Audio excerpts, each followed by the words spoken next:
Hey folks, welcome back to Canada's Boxing Channel. Hope everyone's having a good weekend, enjoying wherever you are in the world. Now before we get started with today's video, which is about George Chuvalo, I'd like to thank several YouTube creators for their support. As recently as today, Joe Stanner Boxing out of London put up a post referring people to this channel, so that was just awesome. And I'd like to also extend my thanks to the ongoing support I've been getting from Andy's Cavern in Scotland, and of course Russ at Porky's Corner in Yorkshire.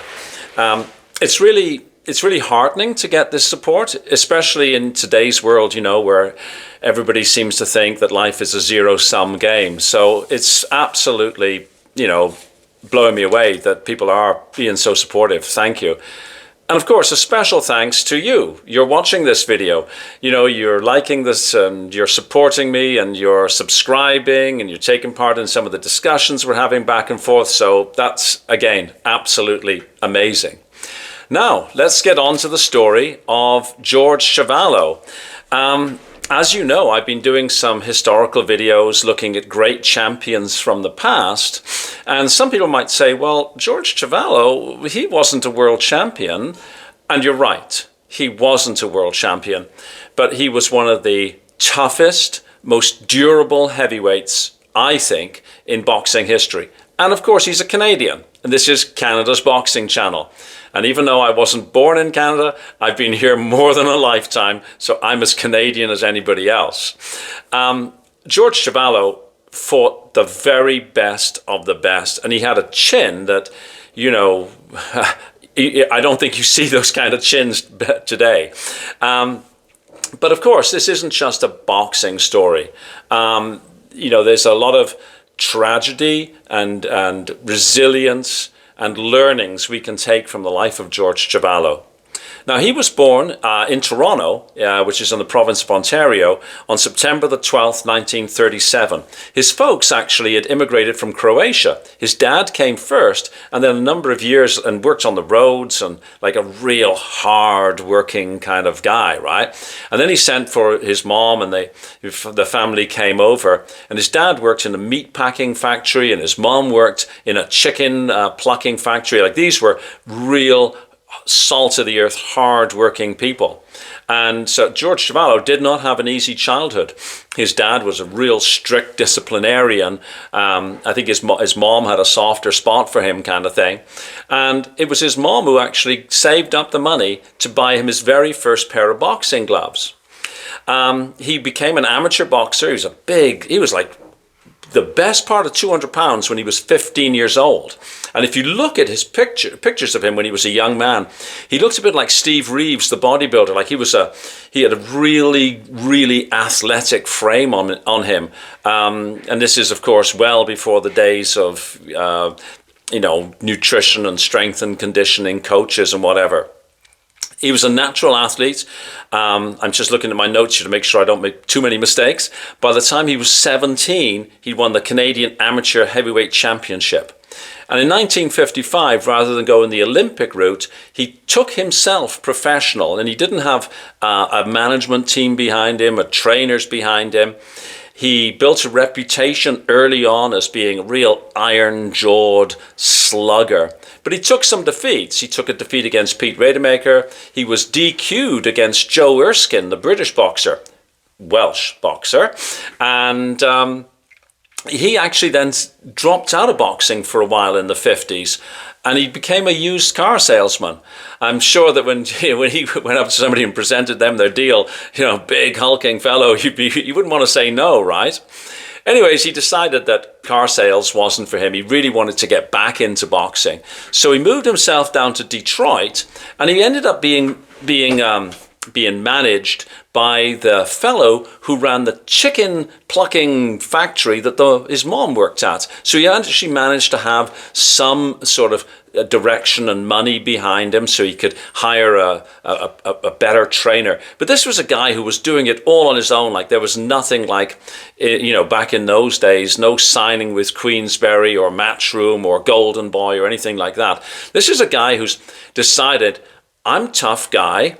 I don't want to work in a meat packing factory like my dad. I want to be a pro boxer, and I'm going to do it myself. Again, as I always say in these historical shows, a different world, right? So over his long career, and I would love to be able to spend time going over each of these fights. And as always, I encourage you, please go and see some of the great videos that are out there. Get some books, read about these phenomenal athletes of the past, because all these videos is like a thumbnail sketch to try and preserve the memory of these great fighters, and to, in some cases, I guess, introduce these fighters to people who are more casual more casual fans, who are really kind of unaware of how many great fighters got into the ring in generations past, right? So Chuvalo, he fought Zora Foley. He fought Joe Erskine, like I say. By the way, that was a DQ. He headbutted Joe Erskine, and he was DQ'd for it. I'm not saying it was intentional, it was just a clash of heads, right? He fought Floyd Patterson. Now, let's talk about the Floyd Patterson fight. He fought Floyd Patterson actually in 1965. And anybody who ever thinks Floyd Patterson wasn't a tough guy based on the demolition job that Sonny Liston did to Floyd Patterson twice should see the Floyd Patterson-George Chuvalo fight. It went the distance, and Chuvalo was just landing these monstrous bombs on Floyd Patterson all around, like tons and tons of bodywork.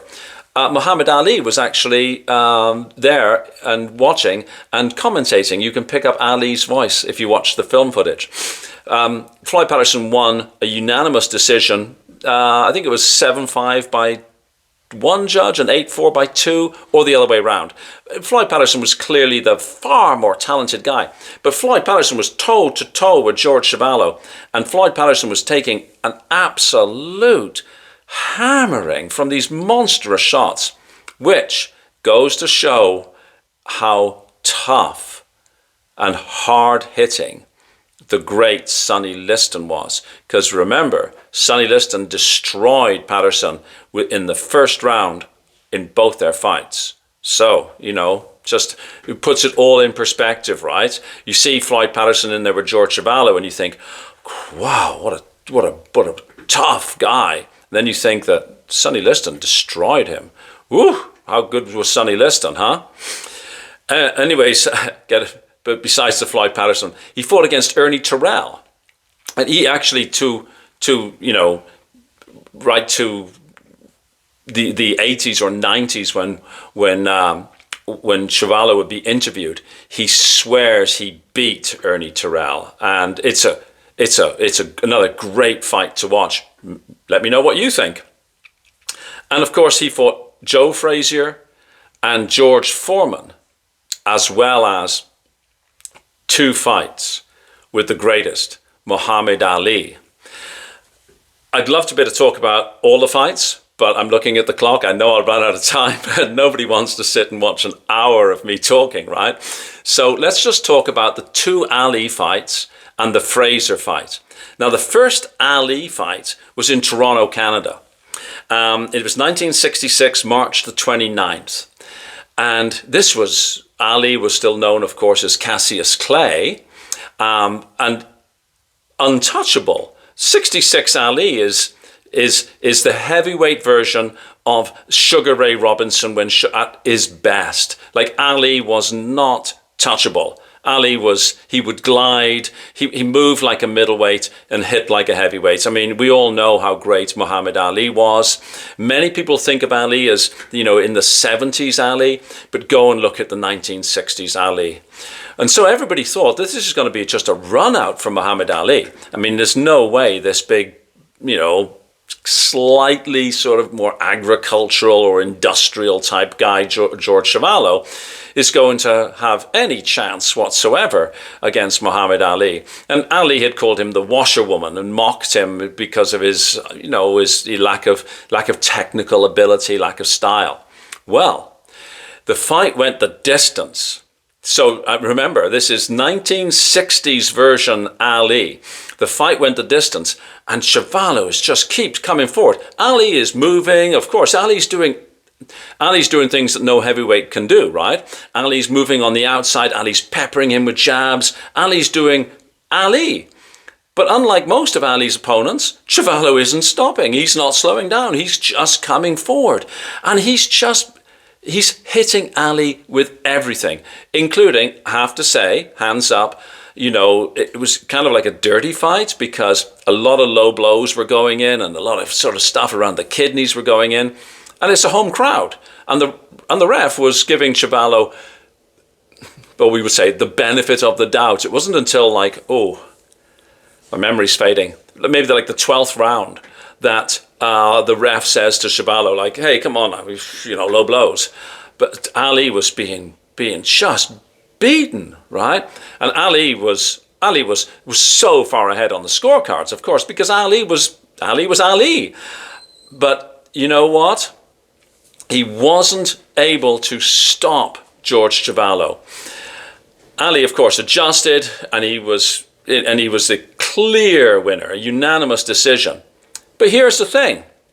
Muhammad Ali goes to the hospital. He's got damaged ribs. He's peeing blood. He kept in a hospital overnight. You know what George Chuvalo does? He goes out dancing with his wife. George Chuvalo was toughness personified in that his ability to just keep going. So that was in 66. In 67, and he has fights, of course, in between, but we're just going to talk about these three big ones, right? In 67, July the 19th, 67, now in New York City, he fights the up-and-coming, smoking Joe Frazier. Now, Joe Frazier wasn't going to do any dancing. Joe Frazier is not, the fleet-footed Fred Astaire of the ring that Muhammad Ali was. Joe Frazier's a tough guy, right? And he was undefeated, of course, and he was relentless. And we all know that Joe Frazier carried possibly the most devastating left hook in boxing history. So this is a war. Totally unlike the Ali fight, who, of course, is moving, dancing, and doing what he does. Frazier gets right in the trenches with Chuvalo. They were exchanging brutal punches at close range. And while Chuvalo was landing some heavy shots, Frazier, of course, Frazier's an all-time great. Joe Frazier is an all-time great. Remember, when Ali comes back from his unconstitutional ban, Frazier beats Ali. Of course, Ali was lost a bit of half a yard of pace. But Joe Frazier is Joe Frazier, right? Anyways, Joe Frazier stops George Chuvalo. Chuvalo's eye was just a mess. Not knocked off his feet. And he wanted to continue, but it was the ref who stopped the fight. George Chuvalo stayed on his feet. So, but by the way, here's a fun fact. Who was the closest to knocking George Chuvalo down? George Chuvalo was never down in his career. Never, ever, ever. The closest was the Argentinian Oscar Benavina, who in 1966 knocks Chuvalo back. Chuvalo almost goes down. His ass is kind of like hovering above the canvas. But he doesn't go down. So, it's just incredible. Again, go and watch these great fights if you can find them. And then just you'll probably be like me. You sit there with your mouth open, right? I mean, we talk about today's fights, and I'm not going to be disparaging of modern boxers at all. But there's something about these people from yesteryear. They were, I've got massive respect for them, right? And it's, truth be told, I often would rather go and watch, for the 50th time, one of the old fights than, a modern card. But that's me, right? I mean, to each their own, right? So anyhow, let's get to the third of the fights that I want to spend some time on. And this was actually in Vancouver in BC, my old hometown. Muhammad Ali, George Chuvalo 2, May the 1st, 1972. So this is after Ali's ban, right? And now Ali had regained, excuse me, Ali wasn't as fast as he had been in 66. but he was still an absolute master. I mean, this is before his rumble in the jungle with George Foreman. So Ali still had lots in the tank, and it was, before the third Frazier fight.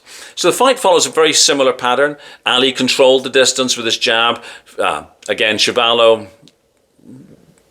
I was going to say like a rhino, but that's Dave Allen, and there's a world of difference between the two. Like a tank. Like he just keeps coming forward. I can't imagine what boxers would have been thinking when they're hitting George Chuvalo with shots that have dropped everybody else, and George Chuvalo's still there. It's like he's not human, right? Chuvalo took everything that Ali threw at him. So in total, he went 27 rounds with Ali, like 15 and 12, right? And never a single knockdown. And in fact, Muhammad Ali said that he's the toughest guy I ever fought. And I mean, Ali was often very complimentary about people he had beaten. But I think Ali really, really meant it when it comes to George Chuvalo. So yes, he lost twice against Muhammad Ali, and he lost against Joe Frazier. He went on to lose against George Foreman, of course. His best wins, I mean, so this is a guy who whenever he really stepped up to that super elite level, and we are talking of super elite fighters here, right? We're talking Ali, Frazier, Foreman, most people's top 10 all-time greats, right? Floyd Patterson, possibly not an all-time great, but another elite athlete.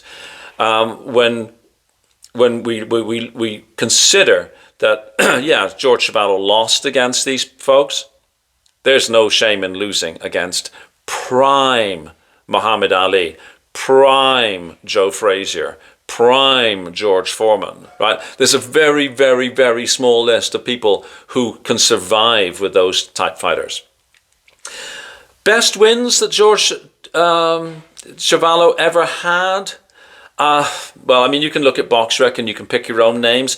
I think, his win in 61 against Alec Mitev, his 64 win against Doug Jones. Now, you will know that Doug Jones, and many people think that Doug Jones beat prime Ali in the 60s. And your mileage may vary. If you watch the fight, you may subscribe to that, or you may say that Ali edged it. But he beat Chuvalo. He beat Doug Jones. 69, he beat Jerry Quarry, and 71, he beat Cleveland Williams. So again, of course, these guys were all getting older, but so was Chuvalo, right? So he ends up with a career record of 73 wins, 64 by way of KO, 18 losses, and 1 draw. And he boxed from 1956 to 1978. So a long career span. Now we get to the really sad part. George Chuvalo endured unimaginable personal tragedy. 3 of his sons and his first wife passed away due to drug-related issues. They became addicted, suicides, real tragedy. And George Chuvalo, rather than sort of retreating like many of us would do inside our own heads or whatever, he became a motivational speaker.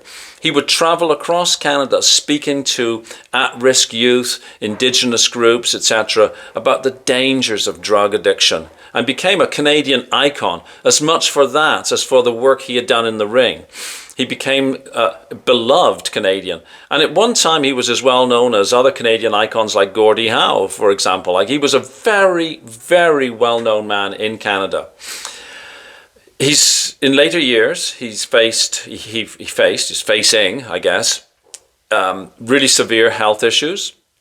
And he's now in a care home in Canada where he's suffering from, dementia. And I'm not sure if it's properly been diagnosed as Alzheimer's or not, but, he's suffering from dementia. Many people believe this is, of course, because of the immense amount of blows he took in his very, very long career, and I wouldn't dispute that. And it's one of the reasons why, you know, I get so passionate about boxers who appear to be suffering from cognitive decline. And one of my most popular videos about Joe Joyce really addresses that. So whilst George Chuvalo may never have won a world title, I think he won something far, far greater. He won the respect of everybody who ever watched him fight. He won the respect of every fighter he ever fought.